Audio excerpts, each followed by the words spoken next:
বাসি ভাতগুলো ভাজা করব। এটা দিয়েছি, বাদামটা ভেজে নিচ্ছি আগে, আলু কুচিয়ে রেখেছি একটু ছোটো ছোটো করে, পেঁয়াজ, কাঁচা লঙ্কা, আদা, রসুন, টমেটো, না টমেটোটা দেবো না, ভাজা হয়ে গেছে, এবার নামিয়ে দিচ্ছি। খোসা ছাড়িয়ে নেবো বাদামগুলো ঠান্ডা হলে। তেল দিলাম, সাদা তেলই দিলাম আমি, জিরে দিলাম ফোড়ন,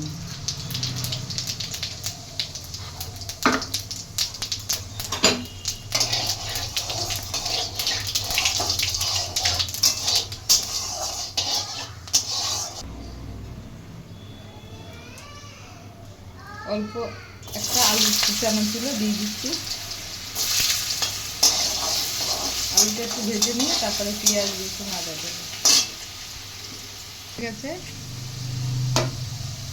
পেঁয়াজ দিলাম,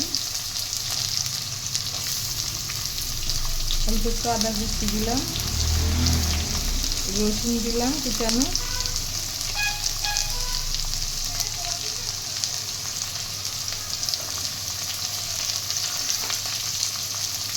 কাঁচা লঙ্কা দিলাম, টমেটো দিলাম অল্প একটু,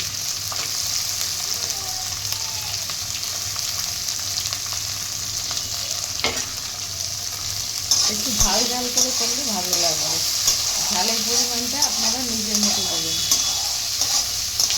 বাদাম কতগুলো দিয়ে দিচ্ছি,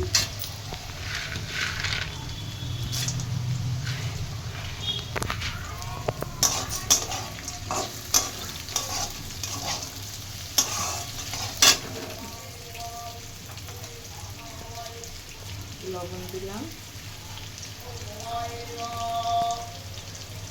হলুদ দিলাম,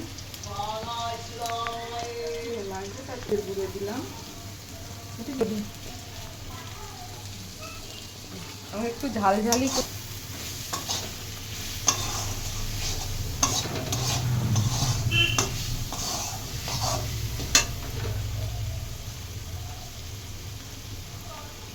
এই যে ভাতগুলো দিয়ে দিচ্ছি, জিরে রাইস চালের ভাত এটা আমাদের। চিনি দিয়ে দিলাম, এবারে নাড়াচাড়া করতে হবে ভালো করে।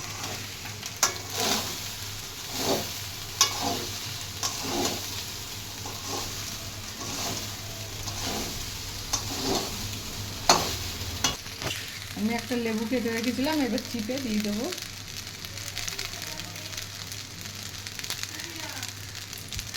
হয়ে গেছে বাসি ভাত দিয়ে লেবু রাইস হয়ে গেছে, এবার নামিয়ে দেবো। টাটকা ভাতও করলেই হবে, ভালো করে ভাতটা আগে রান্না করে নিতে হবে। আর জিরে রাইস তো এটা দেখতে ভালো লাগবে, তার জন্য আমি করে নিলাম। হয়ে গেছে, নামিয়ে দিলাম লেবু রাইস। ভিডিওটা ভালো লাগলে লাইক কমেন্ট সাবস্ক্রাইব অবশ্যই করবেন, কমেন্টে জানাবেন যে কেমন হয়েছে। ধন্যবাদ।